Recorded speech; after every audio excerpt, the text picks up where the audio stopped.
Portanto, per capita a China tem 8 toneladas, os Estados Unidos têm 14,9. Vejam a diferença. A China polui mais que os Estados Unidos.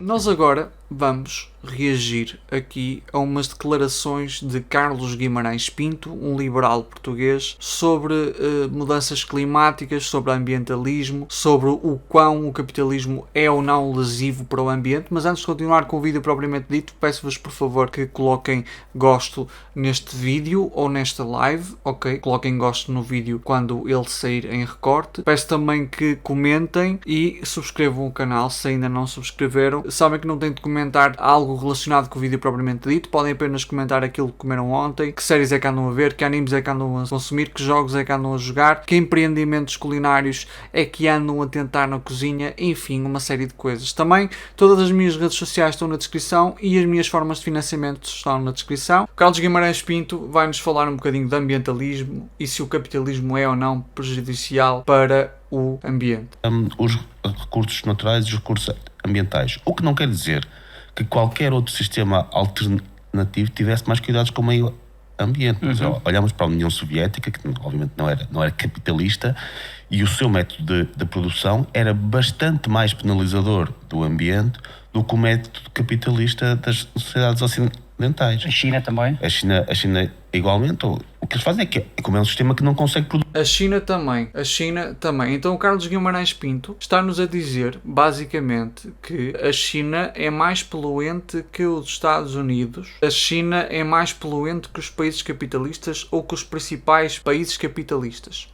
Ok. Se nós olharmos para uma estatística que é a de produção ou de emissão de CO2 em termos brutos, a China de facto é o país mais poluente. Mas nós temos de levar em consideração que a China tem uma população muito maior do que, por exemplo, da Alemanha ou dos Estados Unidos ou do Japão, por exemplo. Temos de levar isso em consideração. A medida mais justa, a estatística mais justa, é aquela que efetivamente vai medir a emissão por cabeça, per capita. Vamos então pegar nas estatísticas per capita para ver a diferença. Vejam aqui a China, per capita, 8 toneladas. Agora vamos incluir, por exemplo, os Estados Unidos. Vamos tornar isto interativo. Vamos incluir os Estados Unidos primeiro, certo? United States, portanto.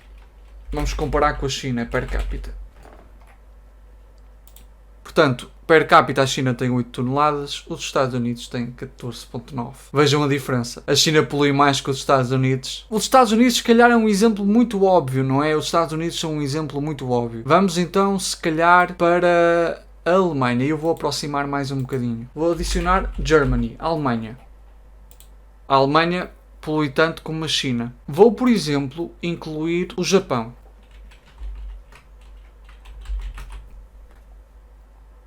O Japão, 8 toneladas e meia per capita, polui mais do que a China. Vou, por exemplo, colocar um país que é muito falado e muito querido, que é a Coreia do Sul. South Korea.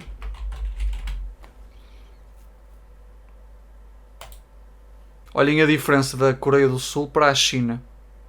Vou incluir outro país que é conhecido por ter praticado políticas ambientais, que é o Canadá.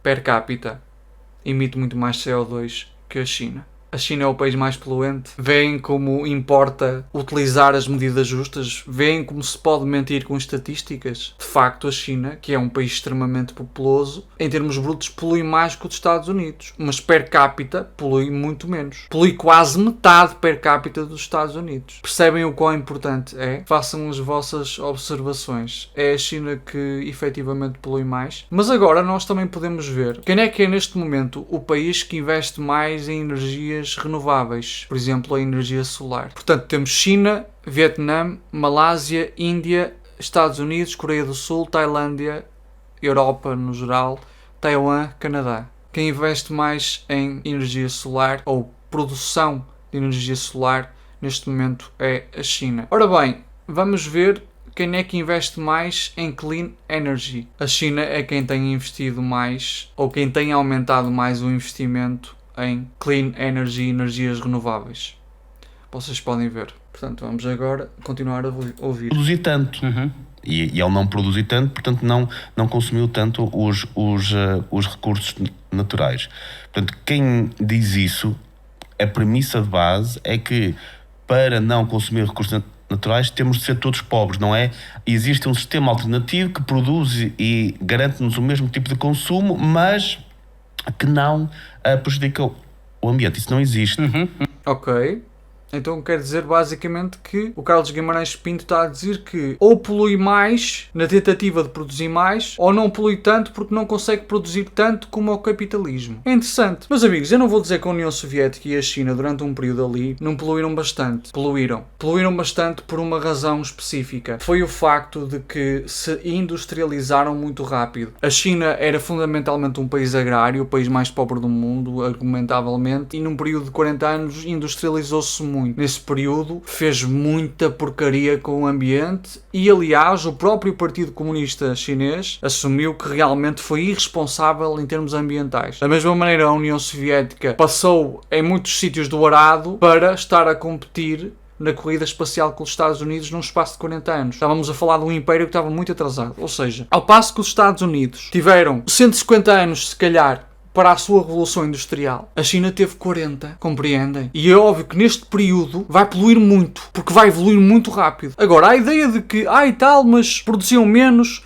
ou as pessoas eram mais pobres. Bem, a CIA não diz isso. A CIA diz precisamente o contrário. A CIA diz que a dieta do cidadão soviético era semelhante à dieta do cidadão americano. Há um relatório da CIA que o comprova. Vocês querem ver o relatório da CIA? Só para vocês não acharem que isto é treta, o link é literalmente https://www.cia.gov. Portanto, eu estou literalmente no site da CIA.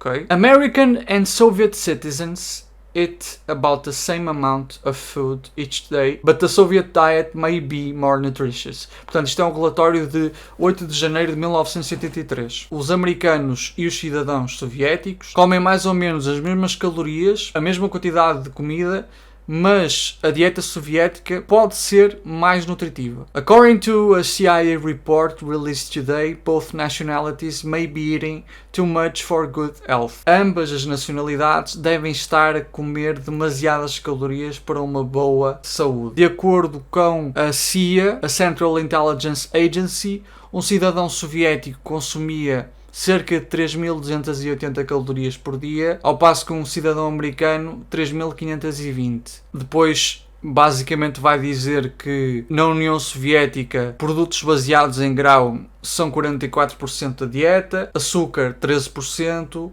laticínios e ovos 11%, gordura e óleos 17%, carne e peixe 8%, outros produtos 7%. No caso dos Estados Unidos, produtos com base em grão e batatas 26%, açúcar 17%, laticínios e ovos 12%, mais ou menos o mesmo que os cidadãos soviéticos, gorduras e óleos 18%, carne e peixe 21%, outros produtos 6%. A dieta soviética poderia ser mais nutritiva que a dieta americana, mas basicamente comiam ambos quase a mesma quantidade de calorias, sendo que um adulto comum deve comer à volta de 2.000, 2.300, portanto, ambos estavam a comer demais. Portanto, a ideia de que todos eram pobres não é o que este relatório da CIA transparece, muito pelo contrário, estavam ambos a comer acima daquilo que deveriam comer pelo relatório da CIA. Realmente é interessante ver que Carlos Guimarães Pinto, de facto, mais uma vez não sabe o que está a dizer. Portanto, este react era apenas a isto. Isto é um podcast de 23 minutos, era só esta parte que eu queria reagir. Acho que já deu para compreender que a China investe mais em energia fotovoltaica que os Estados Unidos, que a China investe mais em energias renováveis que os Estados Unidos, que a China polui menos per capita que os Estados Unidos. Lobacho, Miguel, porque é que os países socialistas conseguem industrializar-se mais rápido que os capitalistas, mais depressa? Talvez tenha que ver com o facto de ser uma economia planificada e com objetivos específicos. Talvez isso dê certo, não sei. Pode ser por aí. Uma economia que não visa o lucro, uma economia que é mais planificada, pode realmente levar a processos de industrialização muito mais rápidos. Associações, sindicatos e partidos. As classes dominantes têm horror aos coletivos. Associações, sindicatos e partidos. As classes dominantes têm horror aos coletivos. Associações, sindicatos e partidos. As classes dominantes têm horror aos coletivos. Associações, sindicatos e partidos.